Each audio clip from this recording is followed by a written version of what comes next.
Latest news, nahuli na ang Pinoy na kasabwat ng Pinay na pumatay sa Japanese na mag-asawa. In-announce today, January 23, 2024, ang Pilipinong lalaki na kasabwat sa pagpatay sa mag-asawang Japanese. Ito ay si Cruz Brian Jefferson Risen, 34 years old, nakatira sa Otemachi, Tsuchiura City, Ibaraki Prefecture. Inaresto ang kasabwat na Pilipino pareha sa kaso sa pagpatay sa mag-asawang Japanese. Ayon sa investigasyon, ang suspect ay natagpuan sa Ibaraki Prefecture at tinuli kahapon lamang gabi, January 22, 2024. Agad naman umamin ang Pinoy sa kanyang ginawang pagkakasala. Ang Pinoy ay isang technical intern trainee dito sa Japan at ayon sa ebidensya, kapapasok lang nito sa Japan last year 2023 July. Naniniwala ang Department ng Japan na may malaking ugnayan ang Pinoy sa suspect na Pinay na si Hazel Ann Morales Bagisha, 30 years old. Si Cruz Brian na kasabwat ni Morales ay pinasok ang bahay ng mag-asawang Japanese at ang Pilipino nga ay tumulong sa pagpatay sa mag-asawa. Gabi, January 16, 2024, nang pinatay ang mag-asawa at itinago ang katawan. At nakita sa CCTV ng gabing nangyari ang krimen na ang dalawang suspect na si Hazel Ann Morales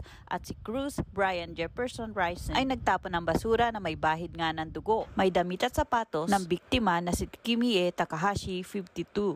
At asawa nito na pinatay din na si Norihiro Takahashi, 55 years old. Sa ngayon ay wala pang inilalabas na litrato ang Pinoy na kasabwat na suspect at pinaghahanap pa rin ang iba pang Pinoy na kasabwat ni Morales.